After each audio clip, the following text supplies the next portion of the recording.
Praise the lord. ఈరోజు దేవుని వాక్యము ప్రకటన గ్రంథము 2వ అధ్యాయము 10వ వచనము. 10 దినములు శ్రమ కలుగును, మరణం వరకు నమ్మకంగా ఉండుము. ఎన్ని దినములు శ్రమ కలుగుతుందట? 10 దినములు. అయితే మనము శ్రమ వచ్చినప్పుడు ఒక్కొక్కసారి కృంగిపోతూ ఉంటామండి, పడిపోతూ ఉంటాము, దేవునికి దూరంగా వెళ్తూ ఉంటాము. అయితే మరణం వరకు నమ్మకం ఉన్న వారికి మాత్రమే జీవకిరీటం ఇవ్వబడుతుంది. ఇదే వాక్యం కంటిన్యూషన్లో చూస్తే, మరణం వరకు నమ్మకంగా ఉండము, నేను నీకు జీవకిరీటం ఇచ్చేదను అని ఉంటుంది. మరి కిరీటంకు ముందు శ్రమ ఉంటుంది కదండి. ఆ శ్రమలకు తాళుకోకుండా నాకు కిరీటం ఇవ్వండి ప్రభు అంటే ఎంతవరకు కరెక్ట్ అది?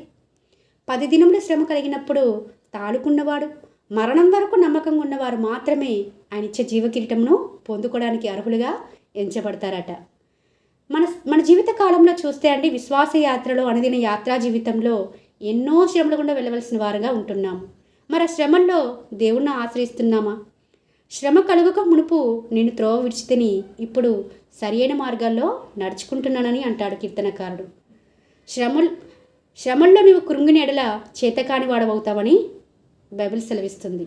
అంటే మనము చేతకాని వారంగా కాకూడదని, మరి శ్రమల్లో కూడా కృంగిపోకుండా దేవుని వైపు చూచి ధైర్యం కలిగి శ్రమను తాళుకునే వారిగా ఉండాలని ప్రభు మన ఎదురు నుంచి ఆశిస్తున్నాడు. మరణం వరకు అండి, మన మరణం వరకు శ్రమలకు మనము తాళుకునేవారుగా, శ్రమల్లో కూడా దేవుని యందు నమ్మకం కలిగి జీవించేవారిగా, మన పరిశుద్ధత విషయంలో, మన ప్రవర్తన విషయంలో, అన్ని విషయాల్లో కూడా దేవుని సంతోషపెట్టేవారుగా, దేవుని మహిమార్థమే జీవించేవారిగా మనం ఉన్నప్పుడు ఆయన తప్పకుండా మనల్ని ఆదుకుంటాడు, కాపాడుతాడు. ఆ శ్రమల్లో కూడా మనకి నెమ్మదిని, సమాధానంను అనుగ్రహిస్తాడని ప్రభుపేట మనవి చేసుకుంటున్నానండి. ఇంతవరకు ఎన్ని శ్రమలు అనుభవిస్తూ వచ్చినామో ప్రతి ఒక్కరూ కూడా జ్ఞాపకం చేసుకుంటే రాబో శ్రమల్లో మనకు ఇంకెక్కువ ధైర్యం కలుగుతుంది కదా. ఎన్నో శ్రమను దాటుకొని వచ్చి ఉన్నాను, ఇప్పుడు మరణం వరకు నమ్మకంగా ఉండమంటున్నాడు దేవుడు. అలా ఉంటే జీవకిరీటం ఇవ్వబడుతుందని చెప్తుంది వాక్యము.